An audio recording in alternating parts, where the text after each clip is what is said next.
Assalamualaikum warahmatullahi wabarakatuh. Alhamdulillahirabbil alamin wa bihi nasta'in wa ala umuri dunya waddin wassalatu wassalamu ala asrofil anbiya wal mursalin wa ala alihi washabihi ajma'in amma ba'du. Rabbi shrah li sadri wa yassir li amri wahlul 'uqdatam min lisani yafqahu qawli. Teman-teman sekalian serta dosa pengampuh yang terhormat Bapak Abdil Asmara, semoga dalam keadaan sehat walafiat, amin amin ya robbal alamin. Dan insya Allah yang nonton saya hari ini, semoga hati kita dalam keadaan penuh dengan rasa syukur, tidak banyak mengeluh, tidak mengeluh sama teman, tidak mengeluh sama besti, apalagi sama pacar. Memang sejatinya manusia itu Allah ciptakan berkeluh kesah, sebagaimana dalam firman Allah dalam surah Al-Ma'arij ayat 19-21 yang maknanya sesungguhnya manusia itu diciptakan bersifat suka mengeluh, dan kalau dikasih kesenangan lupa diri, pikir, pelit, medit. Karena apa? Karena mereka berpikir bahwa nikmat yang mereka punya hasil dari keringat mereka sendiri, hasil dari kerja mereka sendiri, hasil dari mereka sendiri, tetapi bahwasanya bukan. Karena apa? Semua itu atas ridho dari Allah Subhanahu wa taala.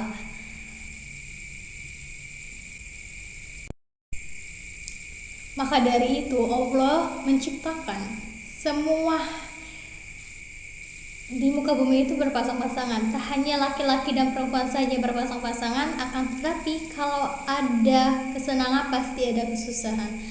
Kalau ada masalah pasti ada jalan keluarnya. Kalau kita dihadapi dengan kesulitan, fa inna ma'al usri yusra, ada kemudahan yang Allah berikan. Maka jangan sampai kita menjadi hamba yang suka mengeluh.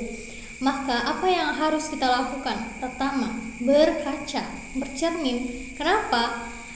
Sebagaimana pesan Nabi Isa dalam kitab Al-Inta, jangan pernah mengeluh tentang rezeki, membanding-bandingkan. Karena apa? Dari membanding-bandingkan tersebut itulah manusia banyak mengeluh, tidak menerima apa yang Allah kasih, yang telah menjadi takdir dari Allah, dari ketetapan Allah. Apa kata Nabi Isa? Wahai Nabi Adam, wahai anak Adam, ambillah pelajaran di setiap keadaan. Dan yang kedua, banyak-banyaklah berdoa kepada Allah, berkeluh kesahlah kepada Allah. Yang ketiga, ingatlah kematian. Kalau kita mengingat kematian, pasti kita bersyukur. Karena apa? Karena perjalanan kita setelah kematian itu sangatlah panjang. Setelah dari kematian, selanjutnya kita itu akan berada di dalam alam kubur atau alam barzah.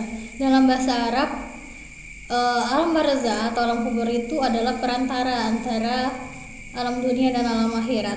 Fase ini sering disebut sebagai alam kubur karena kebanyakan orang dikubur setelah meninggal. Padahal asalnya seseorang meninggal itu walaupun ia tidak dikubur, pasti akan masuk ke alam barzah atau alam kubur. Sebagaimana pada kisah dari Fir'aun dan bala tentaranya, yang dimana disebutkan dalam firman Allah pada surah Yunus ayat 92. Meskipun jasad Fir'aun dan bala tentara ini diselamatkan dan tidak dikubur, namun mereka pada saat ini sedang disiksa oleh Allah, seperti sebagaimana dalam firman Allah ayat 46. Ketika berada di alam barzah, seseorang akan menghadapi fitnah kubur. Dari fitnah kubur tersebut, jika seseorang selamat, maka dia akan merasakan nikmat kubur. Jikalau gagal dari fitnah kubur tersebut, maka dia akan merasakan azab kubur. Yang dimaksud dari fitnah kubur ini adalah pertanyaan-pertanyaan dari malaikat Munkar dan Nakir. Semua orang meninggal akan ditanya oleh malaikat Munkar dan Nakir di saat di alam barzah, kecuali orang yang mati syahid. Adapun pertanyaan tentang siapa Tuhanmu, apa agamamu, siapa nabimu, dan ketika seseorang ditanya oleh malaikat Munkar dan Nakir, mereka tidak menjawab dengan hafalan, tetapi dengan keimanan. Maka Jika keimanan seseorang bisa menjawab pertanyaan dari malaikat Munkar dan Nakir, maka dia akan mendapatkan nikmat kubur. Akan tetapi sebaliknya, jikalau mereka tidak dapat menjawab pertanyaan malaikat Munkar dan Nakir dengan keimanan, maka mereka akan mendapatkan azab kubur. Nabi Muhammad SAW bercerita bahwa beliau pernah bermimpi dihampiri oleh kedua orang laki-laki. Beliau kemudian dibawa ke suatu tempat yang dimana ada seorang laki-laki yang sedang berdiri dan yang satunya sedang duduk, yang di tangannya ada besi yang tajam. Kemudian besi tersebut dimasukkan ke dalam salah satu sisi mulut orang tersebut sehingga menembus ke lehernya. Jika telah selesai dan sembuh, di sisi mulut tersebut akan dipindahkan lagi, dilakukan terus-menerus sampai hari kiamat. Lalu kemudian Nabi Muhammad bertanya, siapa orang tersebut? Lalu dijawab, orang yang kamu lihat tersebut merupakan orang yang berdusta. Begitu banyak azab yang dilakukan di dalam alam barzakh. Maka dari itu, seberapa penting kita mengingat Allah, berkeluh kesah pada Allah. Dengan berkeluh kesah pada Allah, kita itu secara tidak sadar dekat dengan Allah. Jadi setiap langkah kita, setiap apa yang kita inginkan akan Allah ikuti, akan diridhoi oleh Allah Subhanahu wa taala. Lalu setelah dari alam barzakh akan tiba yang namanya hari kebangkitan.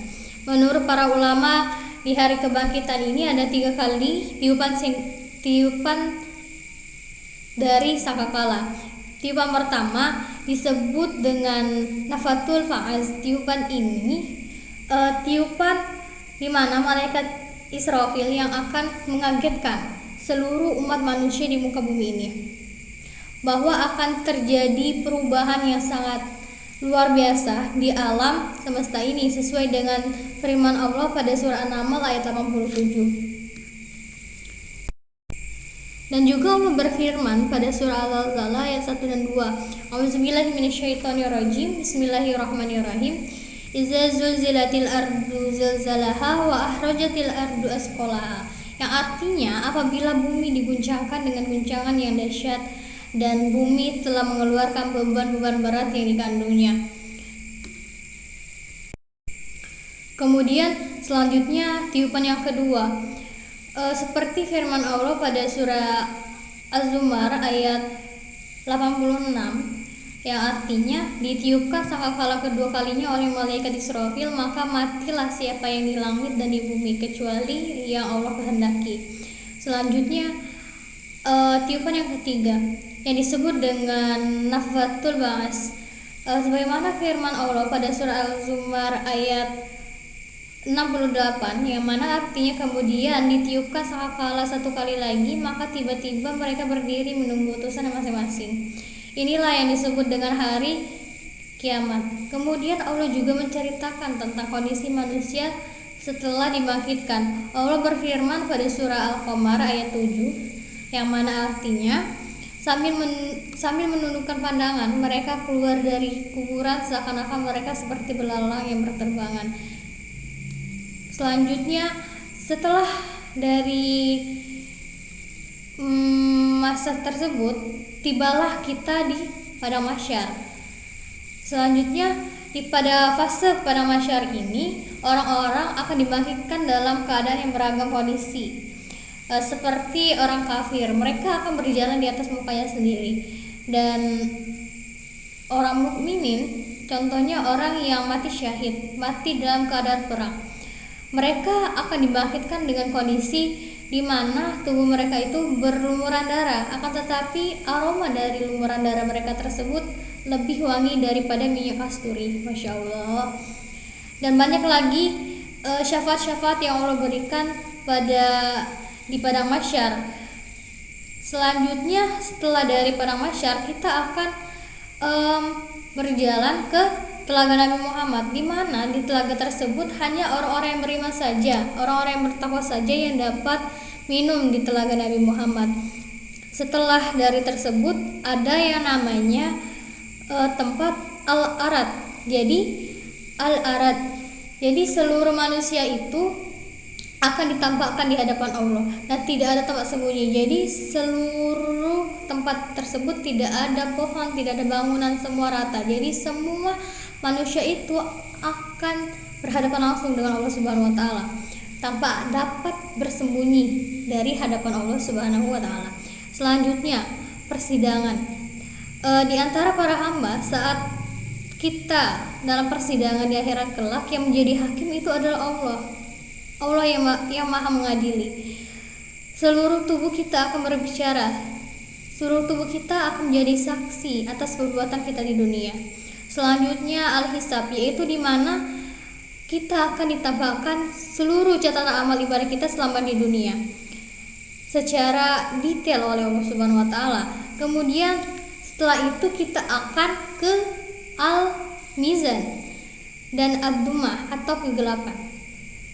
Jadi setelah seseorang itu mendapatkan catatan amal ibadahnya selama di dunia, maka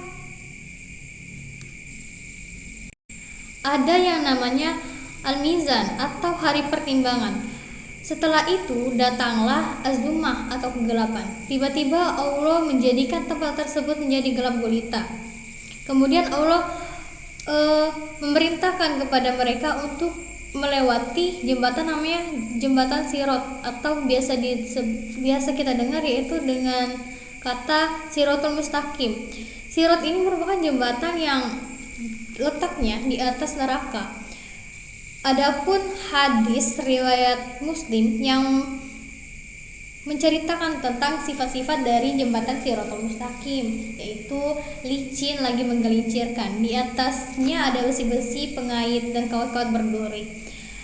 Jadi di saat kita melewati jembatan Siratul Mustaqim, ada 3 golongan yang akan melewati jembatan tersebut. Pertama yaitu orang kafir, yang kedua orang munafik, dan yang ketiga orang mukmin.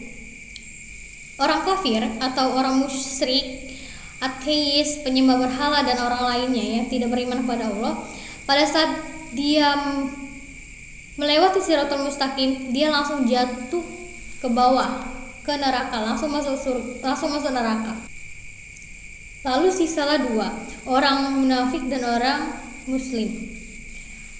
Maka terpisahlah antara orang munafik dan orang-orang beriman. Kemudian Allah memberikan kepada mereka masing-masing cahaya, maka seketika senanglah orang munafik tersebut. Akan tetapi tiba-tiba Allah cabut cahaya mereka, sebagaimana firman Allah pada surah Al-Baqarah ayat 9. Maka hendaklah hamba yang menipu Allah dan orang-orang yang beriman, padahal mereka hanya menipu dirinya sendiri sedangkan mereka tidak sadar. Kemudian tinggallah orang-orang yang beriman, sebagaimana Allah berikan cahaya sesuai dengan amal ibadahnya masing-masing. Ada yang cahayanya setinggi pohon kurma ataupun hanya sedikit dari jempol. Jadi seseorang itu melewati jembatan Siratul Mustaqim dengan cahaya yang mereka punya selama amal ibadah di dunia. Setelah melewati jembatan Siratul Mustaqim, tibalah yang namanya tempatnya Kota Roh, yaitu tempat di mana setelah Siroh tapi sebelum surga.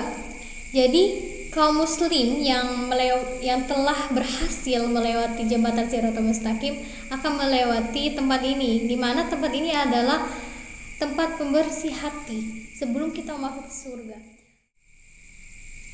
Begitu panjang dan mengerikannya perjalanan kita setelah kematian.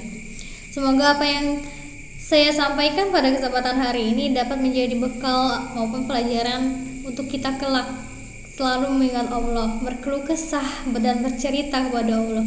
Karena apa, di saat kita mengingat Allah, maka Allah pula mengingat kita. Sekian dari saya. Wabillahi taufiq wal hidayah. Wassalamualaikum warahmatullahi wabarakatuh.